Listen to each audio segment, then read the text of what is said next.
وآمرا ان اللہ وملائکتہ یصلون علی النبی یا ایہا الذین آمنوا صلوا علیہ وسلموا تسلیما۔ بآواز بلند مل کر پڑھیے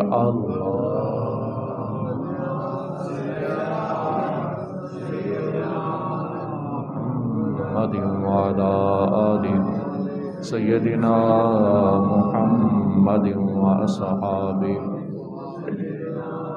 محمد وبارک وسلم علیہ۔ الصلاۃ والسلام علیک یا سیدی یا رسول اللہ وعلی آلک وصحابک یا سیدی یا محبوب رب العالمین۔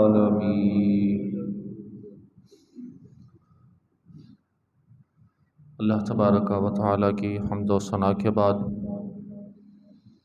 آقا نامدار مدنی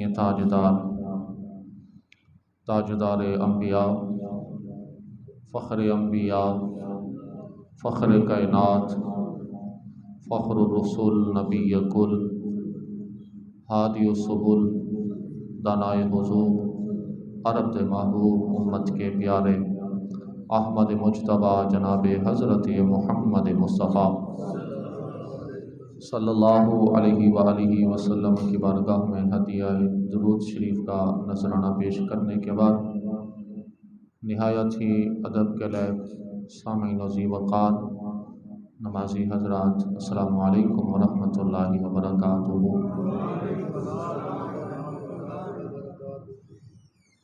احباب ذی وقار، خدا کا کروڑہ شکر ہے کہ اس رب ذوالجلال نے ہم سب کو نماز جمعہ کی ادائیگی کے لیے جمع فرمایا۔ دعا گو ہوں خالق کائنات، آج کا دن ہم سب کا آنا اور عبادت کرنا اپنی بارگاہ کے اندر قبول و منظور فرمائے اور ہم سب کے لیے بخشش کا ذریعہ بنائے، اور آج کے دن جو خاص رحمتیں نازل ہونے والی ہیں، یقیناً ہو رہی ہیں، وہ رب ذوالجلال ہم سب کو نصیب فرمائے۔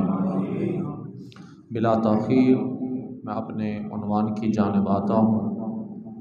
جیسا کہ ہمارے پچھلے چند جمعے حضرت ابراہیم علیہ السلام کی سیرت کے حوالے سے گزر رہے تھے، تو میں نے آج ضروری سمجھا، چونکہ قربانی کے ایام عن قریب آنے والے ہیں، تو ہر دوست احباب قربانی کرنا بھی چاہتا ہے اللہ کی عطا سے، اللہ کی توفیق سے۔ تو کچھ قربانی کے جو مسائل ہیں، میں نے ضروری سمجھا کہ اس پر ذکر کیا جائے تاکہ آپ لوگوں کا اس کا بھی علم ہو مسائل کا۔ تو میں گزارش کروں گا آپ تمام دوستوں سے، ایک ہوتے ہیں کان، دوسرا ہوتے ہیں دل کے کانوں سے سننے والی باتیں ہیں آج کی۔ ایسے ہر بات فرمان مصطفیٰ ہوتا دل کے کانوں سے سننے والا ہے۔ گرمی ہے، مجھے تو پتہ ہے گرمی کی حالت میں نیند ویسے نہیں آتی، اور خدا کے گھر میں تو ویسے سکون ہی سکون ہوتا ہے، لیکن مسائل میں آغاز کرنے لگا ہوں۔ اگر آپ لوگوں کا ارادہ ہو، جذبہ ہو، تو پھر میں ذکر کرتا ہوں، نہیں تو وہی حضرت ابراہیم علیہ السلام کی سیرت کو ذکر کرتا ہوں۔ اگر ضرورت کہ مسائل سننے ہیں تو ایک بار سبحان اللہ کی آواز آنی چاہیے۔ احباب ذی وقار، نبی علیہ السلام کا فرمان علی شان، صحابہ نے عرض کی یا رسول اللہ صلی اللہ علیہ وآلہ وسلم، قربانی کیا ہے؟ قربانی کیا ہے؟ پیارے آقا صلی اللہ علیہ وآلہ وسلم نے فرمایا، قربانی تمہارے باپ دادا حضرت ابراہیم علیہ السلام کی سنت مبارکہ ہے۔ نبی علیہ السلام ایک دن قربانی کا جانور لے کر آتے ہیں، اپنے صاحبزادی حضرت طیبہ طاہرہ فاطمہ الزہرا رضی اللہ تعالی عنہا آپ سے فرماتے ہیں، اے فاطمہ آؤ اپنے جانور کے پاس۔ ابا حضور اس میں کیا حکمت ہے؟ فرمایا یہ جو تمہارے نام کا جانور ذبح کیا جا رہا ہے اس کے پاس آؤ، اس لیے کہ اس جانور پر جتنے بھی بال ہیں اللہ تبارک و تعالی جس کی قربانی ہے اسی کو ایک ایک بال کے بدلے نیکیاں عطا فرمائے گا۔ اور ایک اور حدیث پاک میں فرمایا نبی علیہ الصلوۃ والسلام نے کہ قربانی کا جانور جب تم لو اور اس قربانی کے جانور کو اللہ کی رضا کی خاطر ذبح کرو، کیا میں نے جملہ بولا ہے؟ اللہ کی رضا کی خاطر جب تم ذبح کرتے ہو اس کا خون زمین پر بعد میں گرتا ہے، اللہ تبارک و تعالی اس کے ماضی کے سارے گناہ پہلے معاف فرما دیتا ہے۔ اور اسی طرح قربانی کی تعریف کیا ہے؟ قربانی کی تعریف کیا ہے؟ قربانی کہتے ہیں کسے؟ مخصوص جانور کا مخصوص ایام میں اللہ تعالی کی رضا کی خاطر ذبح کرنا، اسے قربانی کہتے ہیں۔ پہلا جملہ کیا تھا؟ مخصوص جانور، مخصوص جانور، تو وہ کون کون سے جانور ہیں؟ بکرا ہے، چھترا ہے، دمبا ہے، گائے ہے، بھینس ہے، نر ہو یا مادہ، بچہ یا بھینس یا اس کا کٹا جس کو کہتے ہیں وہ ہو، اسی طرح اونٹ ہے، یہ مخصوص جانور ہیں۔ اگر کوئی بندہ عید والے دن مرغی کو ذبح کرے کیا اس کی قربانی ہو جائے گی؟ کیوں؟ اس لیے کہ وہ اس جانور کا شمار قربانی کے جانور میں شمار نہیں ہوتا، حالانکہ حلال ہے، خون بھی بہتا ہے۔ یا اسی طرح کوئی بندہ ہرن کو ذبح کر لیتا ہے، وہ بھی 4 ٹانگوں والا ہے اور حلال ہے، اور اس کا گوشت بھی بڑا لذیذ قسم کا اور بڑا قیمتی ہے، بڑا مہنگا ہے، لیکن اس کی قربانی نہیں ہوگی اس لیے کہ اس کا شمار قربانی کے جانوروں میں نہیں ہوتا۔ جس طرح مخصوص جانور ہیں اسی طرح سے ان کی عمریں بھی مخصوص ہیں، ان کی عمریں بھی مخصوص ہیں۔ ذرا توجہ کے ساتھ سماعت کرنا ہے، ان کی کیا ہے جی؟ عمریں بھی مخصوص ہیں۔ بکرا ہے تو کتنے؟ کم سے کم 1 سال کا ہونا ضروری ہے۔ چھترا، دمبا، البتہ ان کے متعلق علماء مفسرین کرام نے جو لکھا ہے احناف کے نزدیک کہ 6 ماہ کا بھی ہو قربانی ہو جائے گی، لیکن دور سے دیکھنے سے اتنا صحت مند ہو کہ سال بھر کا لگے، قربانی ہو جائے گی۔ اسی طرح گائے ہے یا بھینس ہے، بچہ ہے، ان کی عمر کتنی؟ 2 سال۔ اونٹ 5 سال، اونٹ 5 سال کا ہونا ضروری ہے۔ اب یہاں پر ایک سوال یہ پیدا ہوتا ہے کہ ہمارے ہاں ایک چیز ہوتی ہے عام، کیا؟ جب جانور خریدتے ہیں نا، دیکھتے یہ ہیں کہ یہ دندہ ہے یا نہیں ہے۔ شریعت کے اندر دندہ ہونا شرط نہیں ہے۔ کیا کہا میں نے جی؟ اونچی آواز میں کیا کہا ہے؟ دندہ ہونا شرط نہیں ہے۔ اب پھر سوال پیدا ہوگا کہ پھر یہ لوگ کیوں دیکھتے ہیں؟ اگر شریعت کے اندر نہیں ہے تو پھر دندہ ہے یا نہیں ہے؟ دندہ ہوتا ہے تو جانور کو خرید لیا جاتا ہے، اگر دندہ نہیں تو جانور نہیں خریدتے، تو اس کی کیا وجہ ہے؟ تو اس کی وجہ اصل یہ ہے، یہ جو وپاری حضرات ہوتے ہیں نا، وپاری حضرات جب یہ جانور بیچنے لگتے ہیں، اللہ تعالیٰ ہمیں معاف فرمائے ہیں تو ہم مسلمان، لیکن ہمارے کام مسلمانوں والے نہیں ہیں۔ ہر کام میں تو ہم نے جھوٹ بولنا ہوتا ہے، ہر سودا ہم نے 2 نمبری سے بیچنا ہوتا ہے۔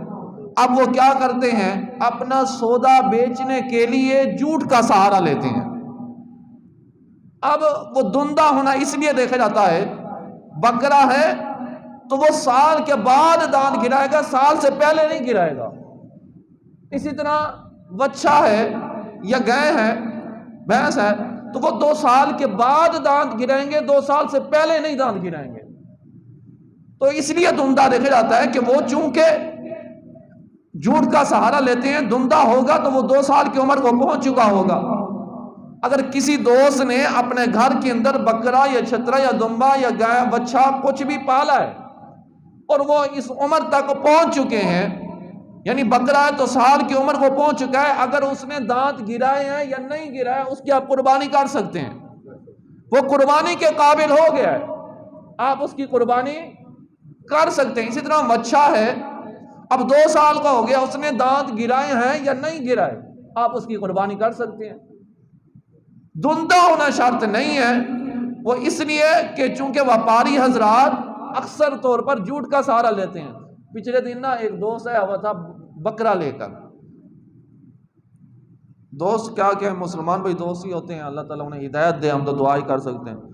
وہ بکرا لے کر آیا ہوا تھا، بکرے کا نا پیٹ جو ہے وہ اس طرح پھلا ہوا تھا، صحت مند لگ رہا تھا۔ بعد میں مجھے کیا پتا چلا ہے کہ اس نے نا ان کو بوتلیں ڈرپ لگائی ہوئی ہے تاکہ وہ پھلا ہوا ہو اور صحت مند لگے اور اس کی قیمت میں زیادہ لیس ہو۔ تو یہ حالت ہے مسلمانوں کی۔ تو جب آپ جانور لیتے ہیں تو جانور کو دیکھا کریں، پرکھا کریں صحیح طریقے سے، پھر سالم الاعضاء کا ہونا بھی ضروری ہے۔ نبینا ہوگا اس کی قربانی نہیں ہوگی، جانور اگر نبینا ہوگا، اندھا ہوگا، اس کی قربانی نہیں ہوگی۔ اکثر طور پر کیا ہوتا ہے، اللہ تعالیٰ معاف فرمائے، اپنا جانور بیچنے کے لیے وہ 2 نمبر آنکھیں بھی لگا لیتے ہیں۔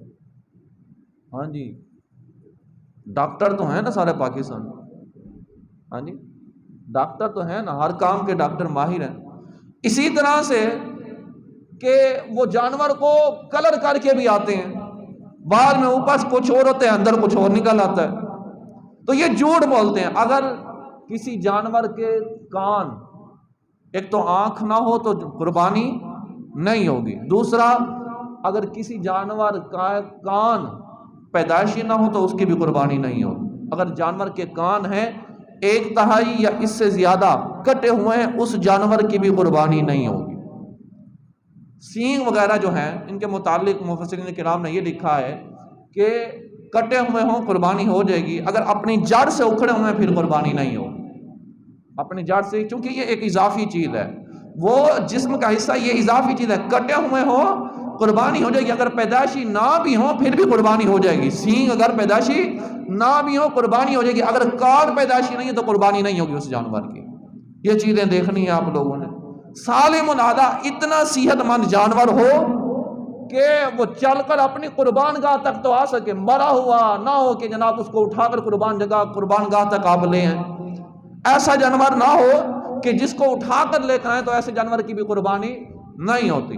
تو پہلی بات کہ مخصوص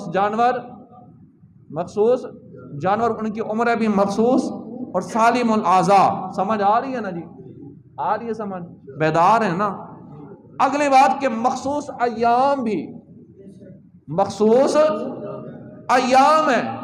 کون کون سے ایام ہیں جی؟ 10 11 12۔ 12ویں کے غروب آفتاب سے پہلے آپ نے چھری پھیر لی، آپ کی قربانی ہوگی، چاہے گوشت ساری رات بناتے رہیں۔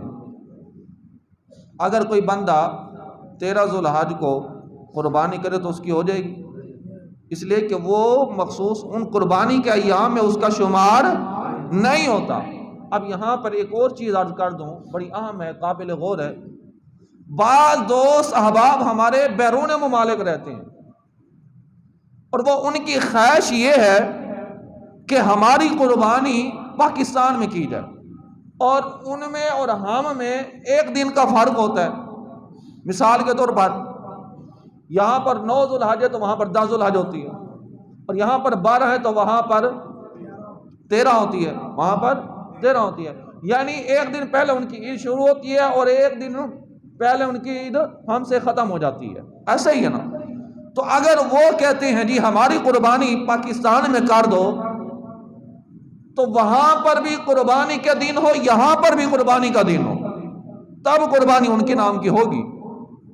ہاں، بعض مفسرین کرام مفتیان اعظام کہتے ہیں چونکہ فعل جہاں پر پایا جاتا ہے تو اس کا اعتبار کیا جاتا ہے کہ قربانی ہو سکتی ہے، لیکن اکثر علماء مفتیان اعظام علماء کرام یہی کہتے ہیں، افضل یہی ہے کہ وہاں پر بھی قربانی کے ایام ہو، یہاں پر بھی قربانی کے ایام ہو، تب جا کر اس کی قربانی ہوگی۔ مثال کے طور پر وہاں پر 10 ذوالحج اور یہاں پر 9 ذوالحج ہے، اور وہاں سے بندہ فون کرتا ہے جی میرے نام کی قربانی کر دو، تو یہاں پر قربانی ہو جائے گی اس کی؟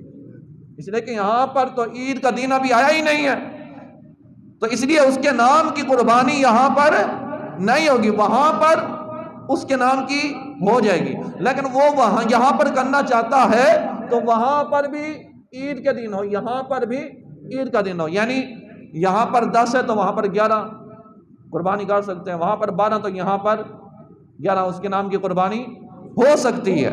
اسی طرح اگلا دن جب آگے ان کے ہاں تو 13 ہو جائے گی، ہمارے ہاں 12 ہو جائے گی، اب ان کے نام کی یہاں پر قربانی نہیں کی جائے گی کیونکہ وہ وہاں پر ہے، وہاں پر عید تو ختم ہو چکی ہے۔ اسی طرح ہمارے دوست احباب گئے ہوئے ہیں حج کرنے کے لیے، آپ دوستوں کے بھی دوست احباب تعلق رشتہ دار اہل ویال گئے ہوں گے، میری دعا ہے اللہ تعالیٰ سب کو لے جائے مدینہ، اسی بابرکت مہینے کا صدقہ سب کو حج کی سعادتیں نصیب فرمائے۔ اگر وہ وہاں پر قربانی کرنا چاہتے ہیں، اب یاد رکھیں حج کی 3 قسمیں ہیں۔ حج کی کتنی قسمیں ہیں؟ 3 قسمیں۔ ایک حج افراد، حج قران اور حج تمتع۔ جو حج افراد ہوتا ہے نا، یہ وہاں پر جو مقیم افراد ہوتے ہیں، وہاں کے جو رہائشی ہیں وہ کرتے ہیں، ان پر عید کی قربانی ہوگی، حج کی قربانی نہیں ہوگی۔ اور جو یہاں سے وہاں پر گئے ہوئے ہیں، بیرون ممالک سے وہاں پر گئے ہوئے ہیں، ان پر حج کی قربانی ہوگی، عید کی قربانی نہیں ہوگی۔ یہ مسئلہ یاد رکھنا ہے، ان پر حج کی قربانی ہوگی، عید کی قربانی نہیں ہوگی۔ وہ اگر چاہتے ہیں کہ ہماری پھر بھی قربانی کر دی جائے تو پھر یہاں پر ان کی قربانی ہو سکتی ہے، لیکن ان پر واجب یہ نہیں ہے، ان پر حج کی قربانی واجب ہے۔ اور اسی طرح سے بعض دوست ایسے ہیں جب قربانی کرنے لگتے ہیں، اب یہ ذرا توجہ کرنی ہے اس مسئلے کی طرف، بڑا جانور لے کر آتے ہیں جی، کیا جی؟ بڑا جانور لے کر آتے ہیں، بچھا لے کر آئے یا اونٹ لے کر آئے یا گائے لے کر آئے یا بھینس لے کر آئے، اس میں کتنے حصے ہوتے ہیں؟ 7 ہوتے ہیں، اور اس میں 8واں بندہ شامل ہو جائے، پھر اگر اس میں 8واں بندہ شامل ہو جائے پھر قربانی کس کی نہیں ہوگی؟ اس کی نہیں ہوگی کہ سب کی نہیں ہوگی؟ سب کی نہیں ہوگی، اس لیے کہ جب جز نہیں ہوگا تو کل بھی نہیں ہوگا۔ بعض دوست اب آپ کیا کرتے ہیں، بکرا لے کر آئے، یہ ذرا توجہ کرنی ہے اس مسئلے کی طرف، بکرا لے کر آئے، گھر میں رکھا، تھوڑا کیونکہ وہ مہنگا ہوتا ہے، اس کا گوشت بڑا قیمتی ہوتا ہے، تو کہتے ہیں ایسے سارے نہیں تر کسی بھی قربانی نہیں ہوگی۔ اگر وہ مالک نصاب سارے جتنے گھر کے افراد ہیں ان میں سے اگر 3 ہیں یا 2 ہیں یا 4 ہیں، سارے مالک نصاب بنتے ہیں تو کسی کی بھی قربانی نہیں ہوگی، وہ نام ایک کا ہی دیا جائے گا۔ بکرا ہے اس میں 1 حصہ ہوتا ہے، بڑا جانور ہے اس میں 7 حصے ہوتے ہیں نا، 7 ہی بندے شامل ہوں گے، اس سے زائد اگر 1 بھی بندہ شامل کیا گیا 7 حصوں میں تو کسی کی بھی قربانی نہیں ہوگی۔ اگر اسی طرح وہ کہتا ہے بکرا لے کر ہے کہ میری طرف سے ہے، میری بیوی کی طرف سے ہے، میرے بہن بھائیوں کی طرف سب سے کی طرف سے ہے، کسی کی بھی قربانی نہیں ہوگی، گوشت ہوگا قربانی نہیں ہوگی۔ یہ مسئلہ یاد رکھنا ہے، اور اکثر دوست احباب جو ہے نا یہ غلطی کرتے ہیں، یہ نیت نہیں کرتے۔ ایک بندے کے اوپر جس پر واجب ہوگی اسی کا نام دینا ضروری ہے، ہو سکتا ہے اس کی بیوی بھی مالک نصاب مان جائے، میں انشاءاللہ آگے مالک نصاب کون ہوتے ہیں میں اس کا بھی ذکر کرتا ہوں آپ لوگوں کے سامنے کہ کس پر واجب ہوتی ہے اور کس پر واجب نہیں ہوتی قربانی۔ تو 7 حصے تو اس میں 7 بندے شامل ہو۔ پچھلی مرتبہ نا میرے پاس ایک مسئلہ آیا، کیا ہوا جی، جس طرح اجتماعی قربانی کی جاتی ہے اس طرح سے وہ اجتماعی قربانی ہو رہی تھی، تو ایک بھائی نے کہا جی میرا حصہ بھی رکھ دو، حصہ رکھ دیا گیا اس کا، اور باقی 6 سے اب جو ایک دوست تھا اس کا بھائی اور اس کے آپس میں بات چیت تو ایسا کرتے ہیں، حصہ ہے مثال کے طور پر 24,000 کا، تو ایسا کرتے ہیں 12,000 میں دے دیتا ہوں، 12,000 اس میں آپ جمع کر لیں، وہ گوشت ہم ہاف آف کر لیں۔ اب انہوں نے ایسا ہی کیا، وہاں پر چلے گئے قربان گاہ پر، وہاں پر انہوں نے گوشت بنایا۔ یہ گاؤں دیہاتوں کا مسئلہ ہے اور وہاں پر لوگ خود ہی بناتے ہیں، یہاں پر تو کسائیوں سے بنوایا جاتا ہے، وہاں پر کسائیوں سے نہیں، وہ خود ہی محنت کرتے ہیں، اور یہ زیادہ اجر و ثواب ہے، خود اپنے جانور کو ذبح کرنا، خود اس کا گوشت بنانا۔ ہم تو بڑے دور کھڑے ہو جاتے ہیں نا، کہتے ہیں نہیں نہیں اسی نہیں قریب جانا، ساڑھے کپڑے گندے ہو جانے نے۔ کسی کو آتا نہیں، لیکن سیکھنا تو چاہیے، ساری زندگی ہنجی گزار دینی ہے تسی، اپنے کم سے کم اتنا تو بیٹھو گے تو آئے گا نا۔ جب بندہ کوئی بیٹھے گا نہیں پاس تو کیسے اس کا طریقہ آئے گا؟ تو بیٹھنا چاہیے، وہ سیکھنا چاہیے۔ دور کھڑے ہو جائیں گے جی ہم نے تو اجرت، ٹھیک ہے قربانی ہو جاتی ہے، اس میں کوئی وہ حرج نہیں، لیکن ثواب تو زیادہ ہے کہ مدد تو تب ہے کہ اپنے گوشت خود بنائے۔ اچھا جی، بات ہو رہی تھی کہ وہ دو بھائی دونوں چلے گئے، جانور بھی ذبح ہو گیا، 6 سے جب تقسیم کیا نا، 7واں ان کو دینے لگے نا، تو انہوں نے کہا جی آپ ایسا کریں کہ آدھا حصہ ان کو دیں، آدھا مجھے دیں، کیونکہ ہم نے ایک حصے میں 2 بھائی شامل ہو گئے۔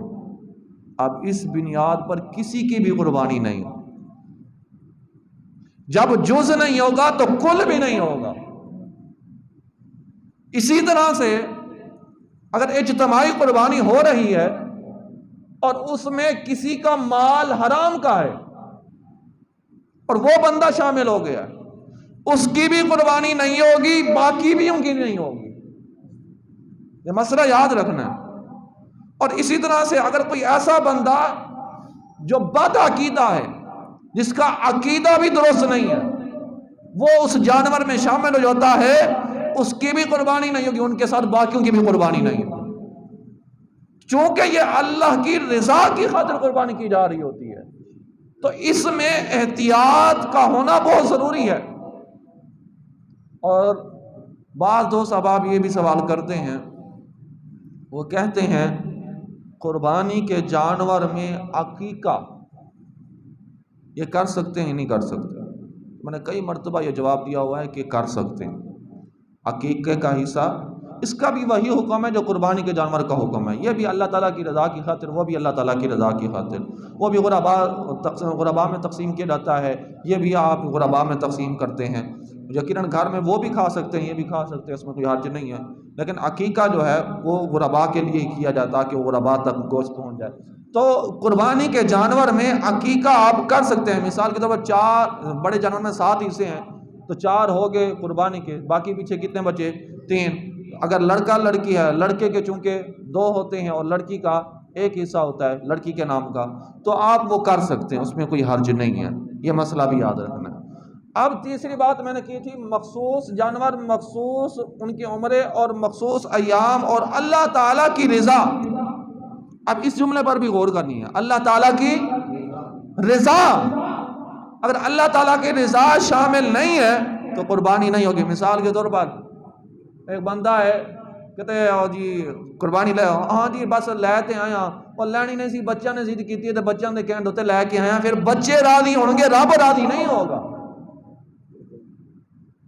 اگر کوئی بندہ جانور لے کر آتا ہے، یہ مسئلہ سنیے گا ذرا، اگر کوئی بندہ جانور لے کر آتا ہے اور وہ گلیوں میں اس طرح اکڑ اکڑ کے چل رہا ہے، دکھا رہا ہے لوگوں کو تاکہ میرا نام بن جائے، میں اتنا مہنگا جانور لے کر آیا ہوں، اتنا مہنگا جانور لے کر آیا ہوں، تو لوگوں کو بتاتا پھرتا ہے میں نے تو اتنے کا لے کے آؤں، میں اتنے کا لے کے آؤں، تاکہ لوگوں کو بتا سکوں، پھر لوگ راضی ہوں گے، رب راضی نہیں ہوگا۔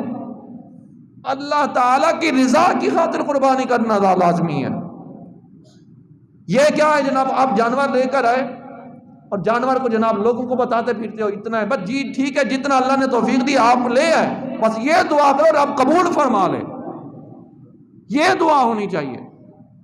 بتا سکتے ہیں ایسا نہیں ہے، لیکن نیت یہ ہونی چاہیے کہ رب کی رضا ہے۔ اگر اس نیت سے آپ لوگوں کو بتاتے ہیں کہ میرا نام بڑا ہو جائے، لوگوں میں مشہور ہو جاؤں کہ اتنا مہنگا میں جانور لے کر آتا ہوں اور کرتا ہوں، پھر لوگوں میں تو مشہور ہو جائیں گے، رب راضی نہیں ہوگا، آپ کی قربانی قبول نہیں ہوگی۔ اگر آپ چاہتے ہیں کہ آپ کی قربانی قبول ہو تو پھر رب کی رضا شامل ہونی چاہیے۔ وہ کہتے ہیں نا حضرت صاحب لینا تو نہیں سی، پھر میں کیا کہ لوگوں نے گلاں کرنیاں نے، لوگوں نے کہنا ویکھو جی اتنا مالدار ہے تو پھر جناب قربانی بھی نہیں کی، پھر لوگوں نے گلاں تو بچن واسطے جا کے لے کے، پھر لوگ راضی ہوں گے، رب راضی نہیں ہوگا۔ یہ قربانی رب کی رضا کے لیے ہوتا ہے۔ اور یہ بھی مسئلہ یاد رکھنا، جب قربانی کرتے ہیں نا، قربانی ایک حصے کے 3 حصے کر لیں، ایک حصے کے کتنے اونچی آواز میں بولو جی، کتنے؟ ایک حصہ خود گھر میں رکھیں، ایک حصہ اہل و عیال رشتہ داروں میں، اور تیسرا حصہ غرباء مساکین میں تقسیم کریں۔ شریعت نے اتنی بھی گنجائش دی ہے کہ آپ سارا گوشت خود گھر رکھنا چاہتے ہیں تو آپ گھر رکھ سکتے ہیں، لیکن یہاں پر دو سوال کرتے ہیں، کیا محرم سے پہلے ختم کرنا چاہیے؟ کہتے ہیں جی محرم میں کھانا حرام ہے، جائز ہی کو نہیں ہے، اس طرح کی بات کرتے ہیں۔ پورا سال بھی آپ گوشت کھا سکتے ہیں، پورا سال بھی کھا سکتے ہیں، لیکن ایک بات میں عرض کر دوں، قربانی وہ بندہ کرتا ہے جو سارا سال گوشت کھاتا ہے خود، کیونکہ جس کو جو صاحب نصاب کا وہی کرے گا نا۔ تو قربانی کا جو مقصد ہے تاکہ وہ لوگ جو سارا سال گوشت نہیں کھاتے ان تک گوشت پہنچ جائے، تاکہ وہ کھا سکیں۔ آپ سارا کھا سکتے ہیں، سارا پاس رکھ سکتے ہیں، لیکن جو مقصد ہے اس مقصد کو تو مد نظر رکھیں، جو ثواب زیادہ ہے اس ثواب کو تو مد نظر رکھیں نا۔ تو غرباء مساکین پڑوسیوں میں ان میں تقسیم کیا کریں۔ اب آخری بات، چونکہ وقت کے دامن میں گنجائش نہیں، میرا تو ارادہ تھا طویل آگے مسائل پر گفتگو کرنے کا، آخری بات جو اہم ہے وہ یہ ہے کہ قربانی واجب کس پر ہے؟ قربانی واجب کس پر ہے؟ سیدھی سی بات ہے، آسان لفظوں میں سمجھا دوں، جس پر صدقہ فطر واجب ہے اس پر قربانی واجب ہے۔ اب سوال یہ ہے کہ صدقہ فطر کس پر واجب ہے؟ تو سن لیجئے، سونا، چاندی، نقدی، مال تجارت، ضروریات اصلیہ سے زائد اس کے پاس اتنا مال موجود ہے کہ 52.5 تولہ چاندی کی قیمت کو پہنچ جاتا ہے کم سے کم، ٹھیک ہے، اس پر قربانی کرنا واجب ہے۔ اب آپ حساب لگا لیں کہ آج کل چاندی کا کیا حساب ہے، تقریباً کیا بنتا ہے، 2.25 لاکھ کے قریب میرے خیال میں، یا 1,90,000 یا اس سے کم پیش ہوگا۔ چاندی 52.5 تولہ چاندی ہے، ٹھیک ہے۔ اس کی مقدار کے حساب سے اگر اس کے پاس رقم موجود ہے، اچھا ضروریات اصلیہ میں کیا کیا چیزیں آتی ہیں یہ بھی سن لیں ذرا۔ یہ سوٹ ہے نا ہمارے پاس، 3 سوٹ ہوں اس سے حاجت ہماری پوری ہو سکتی ہے، یہ ضروریات اصلیہ۔ اگر 3 سوٹوں سے زیادہ ہیں، یہ ضروریات اصلیہ سے زائد ہیں، ان کو بھی شامل کریں گے، ٹھیک ہے۔ اسی طرح ہم نے موبائل رکھے ہوتے ہیں، لوگوں نے تو آج کل میرے حساب سے جو عام بندہ ہے نا اس نے 50,000 سے کم کا موبائل رکھا ہی نہیں ہوتا، ٹھیک ہے۔ اب وہ بھی کہہ رہا ہوتا ہے کہ میرے پاس اتنی استطاعت نہیں کہ میں قربانی کر سکوں۔ میں نے کہا نادان، تیرا آج موبائل خراب ہو، کل تو نیا لے کے آ جائے گا، کل تیرے پاس نیا ہوگا۔ موبائل کے پیسے ہیں، قربانی کرنے کے تیرے پاس پیسے نہیں ہیں، تو یہ بھی ضروریات اصلیہ سے زائد ہے، چونکہ چھوٹے موبائل سے گزارا ہو سکتا ہے۔ اسی طرح سے ہمارے گھروں کے اندر کراکری کا سامان موجود ہوتا ہے جو بطور نمائش ہم نے رکھا ہوتا ہے، اور ہماری ماؤں بہنوں کے پاس ایسے لباس ہوتے ہیں دوستوں کے بعد جو سارا سال ہی نہیں پہنتے، 50 ہزار کا بھی سوٹ رکھا ہوتا ہے، یہ بھی ضروریات اصلیہ سے زائد ہے۔ اسی طرح یہ جو گھر کے اندر ہم نے قالین وغیرہ بچھائے ہوتے ہیں، بیڈ وغیرہ ہوتا ہے، یہ بھی ضروریات اصلیہ سے زائد ہیں، کیونکہ ان کے بغیر ہمارا گزارا ہو سکتا ہے۔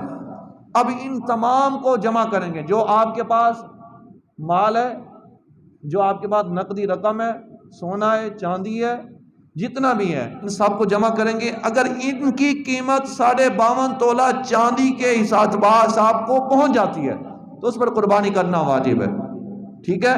اور اگر کوئی بندہ مقروض ہے، جس نے کسی کا قرض دینا ہے، مثال کے طور پر اس کے پاس مال ہے 10 لاکھ کا اور اس نے قرض دینا ہے 11 لاکھ، اس پر قربانی نہیں ہوگی۔ لیکن ایک بات سن لیجئے گا، وہ خوش ہو رہے ہیں کہ چلو ساسی بڑی ذمہ ہو گیا، لیکن ایک بات سن لیں، جو کاروباری حضرات ہیں یہ بھی کہاں کاروبار کرتے ہیں، ان کا لین دین کا معاملہ تو ویسے چلتا ہی رہتا ہے، اور جس دوست کو اس نے قرض دینا ہے اس کا آپ کو یقین ہے کہ وہ 1 سال یا 6 ماہ تک ہم سے نہیں لے گا، تو وہ پھر اس قرض کو شامل نہ کرے، وہ اس قرض کو شامل نہ کرے۔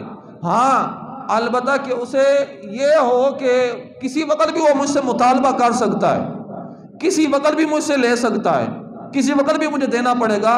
پھر وہ اگر دیکھے گا کہ اس کے پاس یعنی 10 لاکھ کا مال ہے اور اس نے 11 لاکھ دینا ہے تو پھر اس پر قربانی نہیں ہوگی. ٹھیک ہے، یہ مسئلے ہیں، آپ لوگوں نے توجہ کے ساتھ سنے، اور دعائے خالق کائنات ہم سب کو سن کر عمل کی توفیق عطا فرمائے. آخر میں ایک بات اور سن لیجئے گا، انشاءاللہ العزیز نماز عید الاضحیٰ یہاں پر 6:30 بجے ادا کی جائے گی. آپ تمام دوست احبابوں سے گزارش ہے کہ وقت کی پابندی فرمائیں. وقت